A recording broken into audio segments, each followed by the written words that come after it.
things I like about the Bible is that it asks and answers some very important questions, especially in James, which is rooted in what we're supposed to do with the faith that we profess.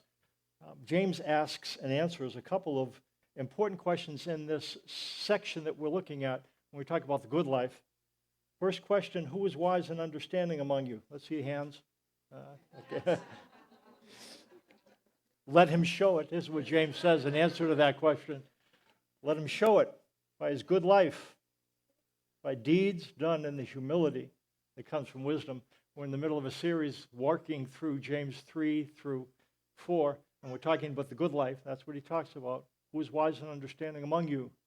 Let him show it by his good life, by the good life. What is the good life? It describes it as deeds done in the gentleness that comes from wisdom. Wisdom is spiritual intelligence. We talk about IQ, intellectual intelligence, EQ, emotional intelligence, SQ, spiritual intelligence. You think that that would be dependent on what we know, but it really isn't biblically. Wisdom is not reflected in what we know. It's reflected in what we do, specifically how we treat other people. And that's why it speaks of the gentleness that comes from wisdom. James gets to the root of why there is a lack of SQ, why there's a lack of wisdom-based gentleness. And here's where the second question comes in the beginning of chapter 4. What causes fights and quarrels among you? That's a good question. What causes fights and quarrels among you? Nationally or interpersonally, just in terms of family and in terms of, it doesn't really limit its definition. It gives an answer to a very provocative question. This is what it says. Don't they come from your desires that battle within you? You want something, but don't get it. You kill and covet, but you cannot have what you want. You quarrel and fight. He asks and answers the question. When he talks about don't they come from your desires that battle within you, elsewhere that word is translated pleasures. It comes from the word from which we get the word hedonism, pleasures. What causes fights and quarrels among you? Don't they come from your pleasures which battle within you, your desire for pleasures? And there's a conflict within us. And it seems to suggest, James does, that this intrapersonal conflict leads to interpersonal conflict. The battle in here leads to the battle out here. So what he says, what causes fights and quarrels among you? We might be tempted to point a finger, but what James does, he points the finger back inside. They're really not about them. It's really not about them, whoever your them is. It's really about us. What causes fights and quarrels? It's about the battle for desires that occurs to within me. I want something, but if I don't get it, I just can't leave it there. I have to up the ante. And I kill and covet. It's not talking about murder here, but I'll assassinate somebody's reputation if it'll get me what I need. Or I will solicit or seduce somebody to be able to get what I need, not just speaking sexually, but we end up loving things and using people in order to accommodate our desires. That's what James says. Conflict in here, conflict out there, and the battle inside is fueled by the world's operating system. What it says in 1 John 2, it gives the operating system of the world, and it describes it in fairly concise terms. What's the world when the Bible talks about the world? It's not speaking about creation and population. It's speaking about a world system, values we might call it, an operating system, the way things work. Here's what John says. Do not love the world or anything in the world. If anyone loves the world, the love of the Father is not in him. For everything in the world, the cravings of sinful man, the lust of his eyes, and the boasting of what he has and does, comes not from the Father, but from the world. The cravings of sinful man literally means the desires or lusts of the flesh. the text inserts sinful, and it's implied, but that's not what it talks about. It's the lust or desires, the longings of the flesh. We tend to picture that as inherently bad, but the word for desires is not inherently bad. It's something that moves us to action. It can be defined or expressed by emotions. The word emotion comes from the Latin word emotere. Emotere, that's what gets us moving. That's what motors us. So emotions are those things that get us moving, that move us in the direction of an objective. And so what he says, it talks about the cravings of sinful man. Literally what it means, it's the world fuels and encourages. You only go around once in life. Grab for all the gusto you can. You want it? Get it. You want it? Get it. Don't let anything get in your way. Move to apprehend the thing you want. And that's what James talks about when he talks about the lust of the flesh. When it talks about the lust of his eyes, it's the exact same word. And the lust of the eyes is not talking about pornography. It's talking about something that you look at. And it could be anything. It could be your neighbor's wife, your neighbor's goods, your neighbor's car. It could be your neighbor's job. You see something. It could be clothes. I see it. I want it. That's what it speaks of when it's talking about the lust of the eyes. And again, we tend to restrict it to sexual. It can include sexual desire, but that's not the thrust here. It's just, I want what I see. It talks about the lust of the flesh, lust of the eyes. It's about wanting what we see. It's about what pleases us to possess. If I identify that thing, well, you know what it's like. If you see something you want, I like fountain pens. I like to write with them for some reason, especially extra fine tips. So fountain pens with extra fine tip. I got a fountain pen. The tip is so fine that it almost scratches the paper. Now I have to break it in a little bit, but it will become my favorite. Now, don't get me on this. I've even named pens. It just drives me crazy when I lose them. It drives me nuts. And so I lost a pen, a fountain pen. Yeah, that's right. And I tore everything apart. And so I said, and I am not going to get another one. I'm going to punish myself for losing it. Until I saw the advertisement. This pen with, are you ready for this? An extra fine tip. So, I'm not going to give in. Well, maybe I'll just take a peek at it. Free shipping? Oh, boy, geez, how can you avoid that? Free shipping? Then I'd be stupid not to get it. And so then I ordered it. And naturally, then I was content. It said 3 to 5 business days. Sometimes they get there in 2. So I was out there waiting for the mailman, and he coming. Oh, you understand that. And it came, and it is wonderful.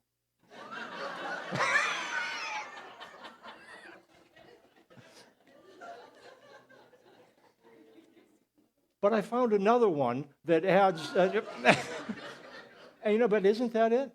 Isn't that it? We want something, and when we get it, there is pleasure, but the pleasure fades, doesn't it? I told you a story. I was sitting in a coffee shop, and this guy was unwrapping a camera, and I watched it, and I was kind of back so that I could look he was looking in another direction. He had sitting at a round table, and he got his coffee, and so he set his coffee down. You don't want to do this too fast when you unwrap something. So he kind of gets his coffee, and then you kind of see him getting ready, and then he just unwrapped it really carefully. He didn't tear it in, just very careful.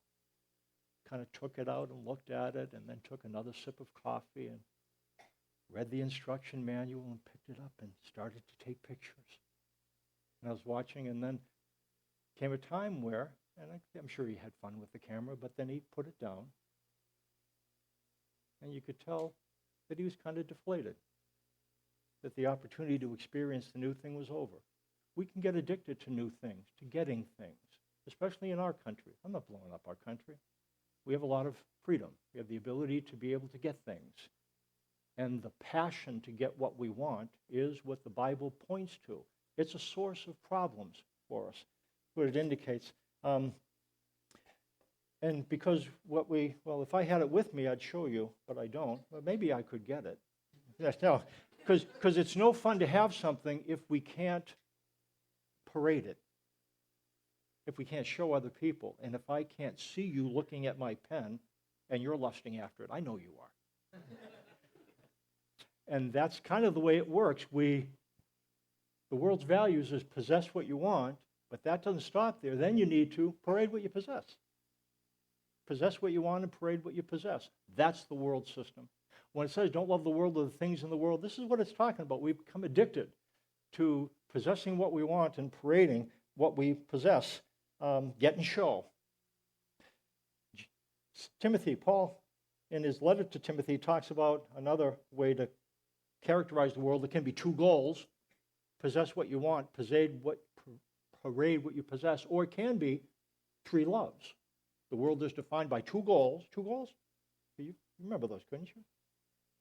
Possess and parade, two goals, three loves. What Timothy says, there will be terrible times in the last days.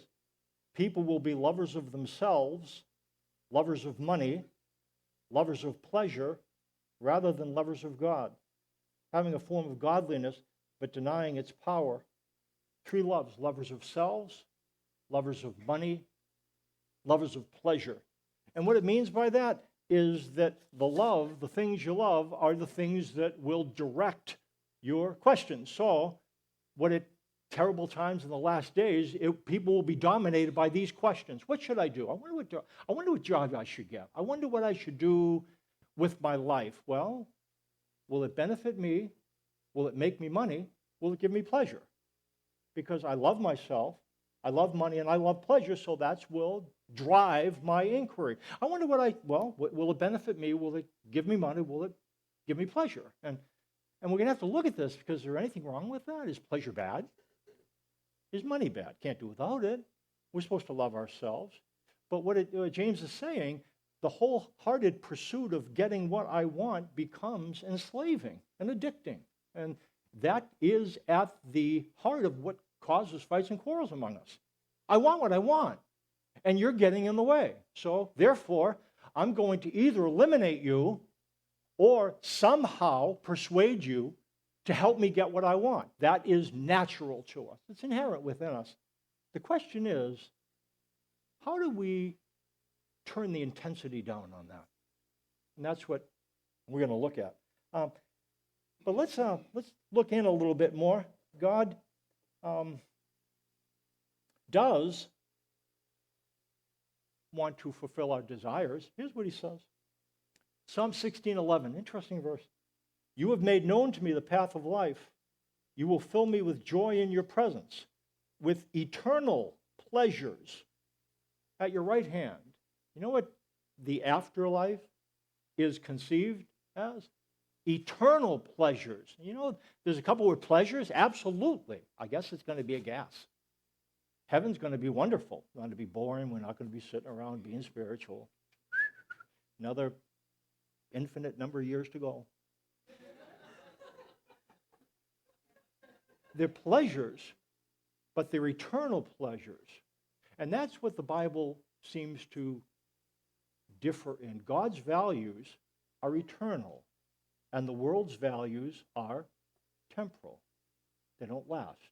We can get so caught up in possessing what doesn't last that we can forfeit what does. Isn't that what Jesus said by the question? What does it profit a man if he gains the whole world, yet forfeits his own soul? In terms of investments, if I'm going to invest in a product that's going to give me a limited payback, and if I'm going to spend a lot to get that, and I'm going to forfeit something that's more valuable, that's not a really smart investment, is it? If I know this investment is only going to be valuable for a time, it's more wise to invest in something that will have value longer term, right? That just makes sense. And what Jesus said, what does it really matter if you place your value in that which isn't going to be here 100 years from now and forfeit your very self in pursuing that?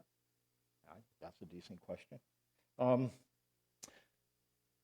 When my involvement, and that's all, God's values are eternal, world values are what can be achieved and experienced here and now. God's values are what we'll experience then and there. When my involvement is driven by what I get here and now, my values are worldly. My values are worldly. So here's what the world is. I see something, I get it, I parade it, I can get it now, and that's worldly values. And what James' point is, those values fit very comfortably within the church. See, when we think of the world, we think of the world out there, them. Secular people, the kind I'm talking about. The ones that live in these monstrous houses, or however we categorize them, we think this is the church and that's the world. But as James uses the world fits very comfortably within the church because the world is not a place, it's a system. And wherever do you remember the two words? Possess, parade. Can that exist within the church? By the way, did you see what I'm wearing today? And it doesn't have to be that. It can be, we can boast about a lot of things within the church. And when that is the thing, when I get what I want within the church, I am operating by the world, even though I'm in the church. And that seems to be what James is getting at. Look what it says in James 4, 2 through 4. I'll read the passage at the top now. What causes fights and quarrels among you? Don't they come from your desires that battle within you? You want something, but don't get it. You kill and covet, but you cannot have what you want. You quarrel and fight. And then he goes on. You do not have because you do not ask God. Oh, that's it. That's you pray about it. And so if you pray about it, that's the ticket. But they are praying about it. And look what he says. When you ask, you do not receive, because you ask with wrong motives, that you may spend what you want on your pleasures. And there's a caveat. It says in the Bible, delight in the Lord, delight yourself in the Lord, right? Delight yourself in the Lord, and he will give you the desires of your heart.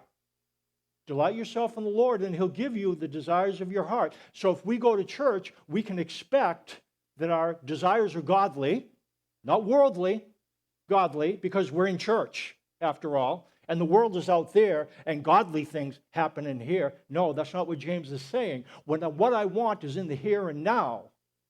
And I might ask for something because I'm concerned about your kingdom. That's not really what I'm concerned about. Again, if I want the benefit now, and I want to be able to kind of boast about it, that's the world. Can that affect our prayer life? That's what James is saying here. Why do you ask for things and not get them? You ask with wrong motives that you may spend what you get in your pleasures. And again, this hits all of us. I'm not going to point the big bony finger at you, because this hits all of us. It's natural. That's the problem, isn't it? That's the problem, isn't it? It's natural. But it is not supernatural. I think that's what defined Jesus' prayer life. Your will be done. And he meant it. He said, God, I want this cup to pass from me, but yet not my will, but thine be done. He subordinated what he wanted to what God wanted. He goes on, you adulterous people, don't you know that friendship with the world is hatred towards God? Anyone who chooses to be a friend of the world becomes an enemy of God. James isn't targeting secular selfishness. He's targeting sacred selfishness. Pleasure-seeking dressed up in Christian clothes. That's what he's targeting. Pleasure-seeking when you walk into the door of the fellowship, not when you walk out. That's what James is targeting. In more extreme form, the kind of pleasure-seeking, mood-altering, expecting, that has existed in crazy forms. We were talking about it in Bible study this morning. You ever hear about holy laughter? In the 1990s, there was a phenomenon called holy laughter, and I'm going to read. Churches are once again reporting, I read an article, due to the influence of God's Spirit, spontaneous, uncontrollable laughter erupts from their congregations. Spontaneous laughter just absolutely doubles people over. And he goes on, some churches report uncontrollable weeping, falling to the floor in ecstatic trances, animal noises such as barking like dogs and roaring like lions. So I'm sitting here this morning in this seat, and we talked about it in Bible study this morning, and Tammy was at Bible study this morning. So all of a sudden, she was mimicking that she had been possessed by the Spirit of God, and I'm listening to this noise. Now, I don't hear all that well, so she had to... So I'm thinking, what? So I don't know if my microphone's on, and then I looked over, and then she's being filled with it. So why am I even pointing this out? I do have a point. That's where that's. Can I give that a word? That's ridiculous. As if what God's really about is when you're full with God, you are doubled over in mood-altering experience. Now, does God do that? Okay. But is that the evidence of being filled with God, that you are so full of getting what you want that you're exploding with laughter? I don't think so.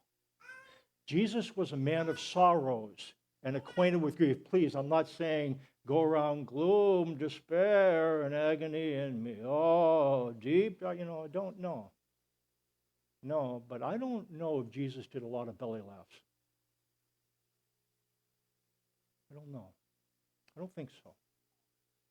He wasn't morose. He was direct, compassionate. I don't think, anyways, I don't care. If our prayers rise from possessing and parading, I don't know if we're not going to get answers. And that's why Scripture needs to interpret Scripture. Delight yourself in the Lord, and He'll give you the desires of your heart. James says, because I think he might be addressing a teaching like this within his church. And the people in leadership at the church are saying, as long as your desires are godly, you can throw up prayers and God's going to answer them. And James says, no, He isn't. If this is about, and the reason why you're not getting what you want, it's really about you. It's not about God's kingdom, it's about your kingdom. And that's what he's saying to these church leaders. Does that make sense? That's why Your Best Life Now book on Christianity, that's a title that doesn't make much sense to me. Your Best Life Now? Really? Really?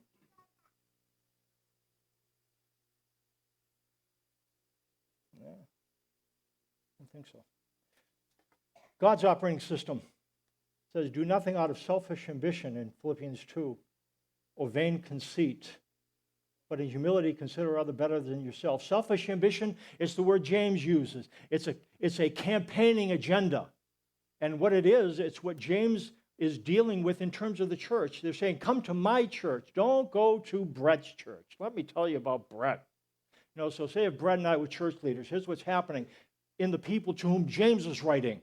And that I'm blowing up Brett, and I'm saying, Brett, he really doesn't know the Bible well enough, so you come to my church, because I'm interested in your spirituality. And what James is pointing out, that's not really what that's driven by. That's about selfish desires. I want more people in my church. And I'm going to throw up these prayers to God, but it's not really about God. And that's what's happening. That's what selfish ambition is. It's a factioning, campaigning, taking people away to myself, drawing away. And vain conceit is empty boasting.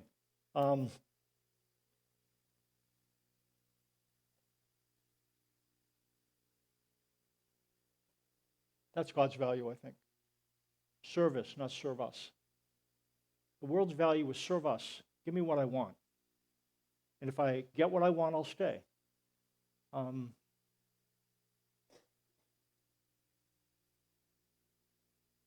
like step 7 prayer. I talk about it. This is the prayer in the 12 steps of Alcoholics Anonymous. They got something right. It says, remove from me every single defective character. Let me tell you what it says before that. My Creator, I'm willing that you should have all of me, good and bad. And the prayer is, you don't separate your life into lights and darks. It all goes into one thing. I ask that you would have all of me, good and bad. I ask that you now remove from me every single defective character which stands in the way of my now. What's it going to say? What word is it going to use? Remove every single defective character that stands in the way of my happiness. Might say that. Holiness. Ooh, that's closer, isn't it? It doesn't use either of those words. What word does it use? Remove from me every single defective character which stands in the way of my usefulness. Usefulness. You know what? That's spot on. What happens in recovery sometimes? Individuals who learn about the value of usefulness within AA go into a church expecting to hear the same thing, and it never hits them that the church, and again, I'm not blowing up every church, but that the church is about, if you do this, God will give you what you want. So it ends up being about happiness. And some people who move from recovery into a church, their recovery actually takes a dive because the focus is not on usefulness anymore. It's on something more mood altering. Does that make sense? And that's what James is addressing here. It's okay, now if you look at this is a daunting task. How do we deal with this? How do we deal with this? What it says, the last verse. For the grace of God that brings salvation has appeared to all men. It teaches us to say no to ungodliness and worldly passions and to live self-controlled. That word self-controlled, bad word. It's really more reasonable, thoughtful. That's what the word is. It's not about controlling myself. It's being reasonable, thoughtful, reflective, not impulsive. I think about what I do. That's the word. So it teaches us to say no to ungodliness and worldly passions, to live thoughtful, upright, and godly lives in this present age, while we wait for the blessed hope, the glorious appearing of our God and Savior Jesus Christ, who gave himself for us to redeem us from all wickedness and to purify for himself a people that are his very own, eager to do what is good. This verse, the first verse, it could either be translated one way. It talks about to all people. And that to all people could modify the grace of God has appeared to all people, or salvation has appeared to all people, has come to all people. To all people modifies the grace of God or salvation. And the New International Version says that it modifies the grace of God appeared. So they render it, the grace of God that brings salvation has appeared to all men. So God's grace appeals. And you know what? That's a way to understand it. I don't think that's what the verse is saying. I think what it's modifying salvation. The grace of God has appeared that brings salvation to all men. To all men. And you know what the problem is with that? It makes it too inclusive. Now, I'm not going to teach here that God saves everyone. He doesn't. But he saves people regardless of class, race, or gender. You know who he saves? And I'm going to have to say this. It's very painful. He saves them. All of us have a them. We have a them. And we use them because it makes us feel better. You know what I mean? Well, I might deal with desires, but at least I'm not like them.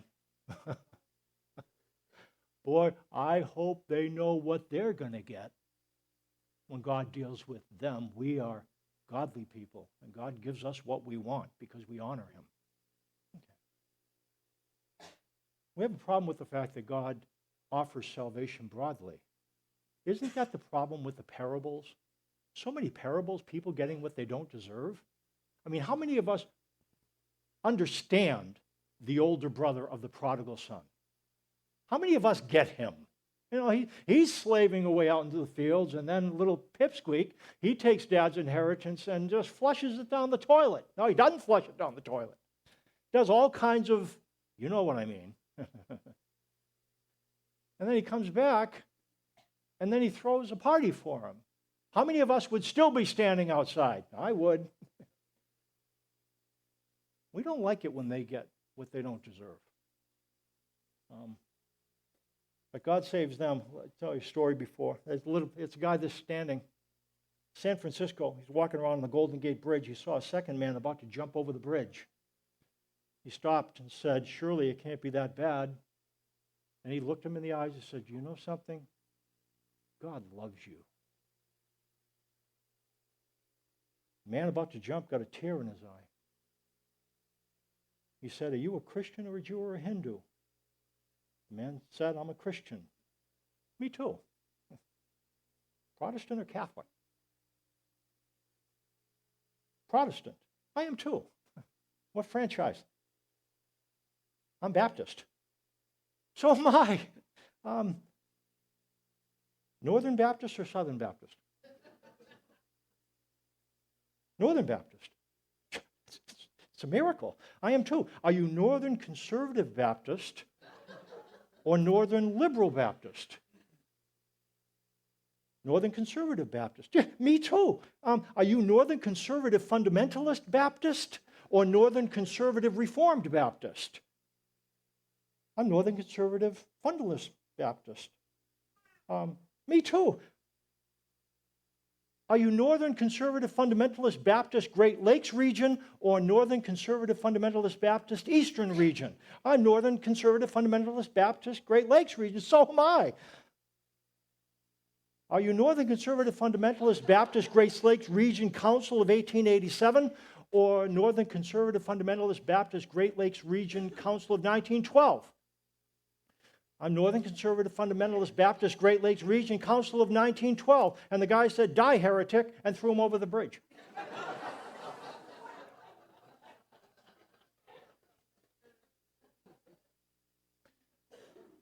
It's tough for us, the fact that God offers salvation to them. We all have our them. We want him to give it to us because we earn it.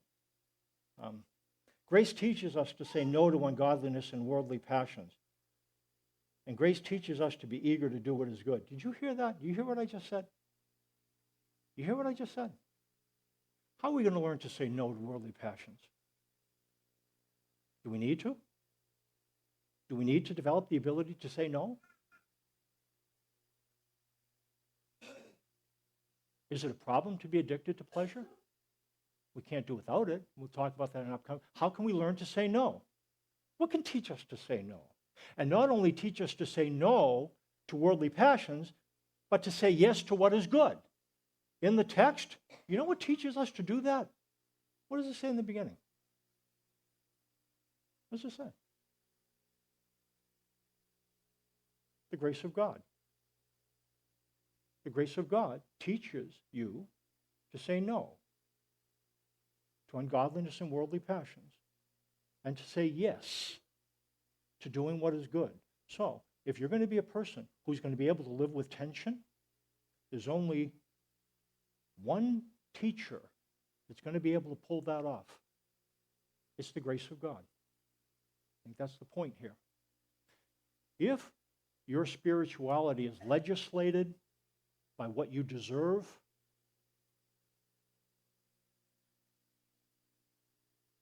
you understand? We tend to obligate God. I deserve this. They don't. And that's why the grace of God teaches us to say yes and it teaches us to say no. Some say the grace is very chancy because what about obedience?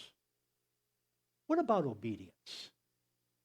What is it that's going to teach us to say no to ungodliness and worldly passion? A stiff yoke of fear and anger, right?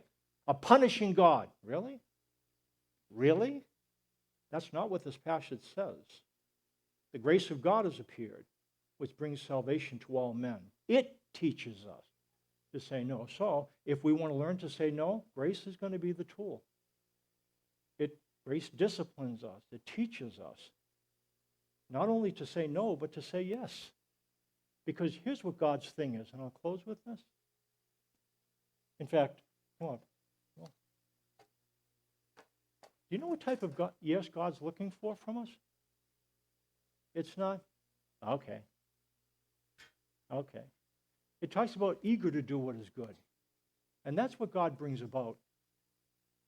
He wants us to learn to say no to ungodliness and worldly passions, and to say yes to what is good, but in an eager way. And it's the grace of God, his undeserved kindness, his commitments to us, as those occupy a better place. Listen to me. As God's commitments occupy more and more of our thinking, you're going to be surprised at this. It gives us the ability to live in tension. Now, we don't like the fact that we don't have what we want, but we can live with it because I can live in a tense place if I don't live there alone. If I am connected with God's commitments, I can hold on to my frustrations and live that way a day at a time. I don't need to demand what I want because I know that I'm connected. And 100 years from now, 100 years from now, you're going to ask me, Mike, what tension do you feel now? You know what I'm going to tell you? Absolutely none. What is this place, Mike, where you are? And again, it's because through faith in his commitments, it's not something we earn. You know what I'm going to say? You know what I got now? I got eternal pleasures in my hands, and they're never going to leave. Never going to leave. How'd you learn this? On here, grace teaches us to say no, to say yes. Father, we come to you, and you need to do that which we cannot do on our own. Learning to say no, learning to say yes, no to ungodliness, and yes to what is good is something that is outside of our ability. But you say that there is something to teach us, the grace of God teaches us.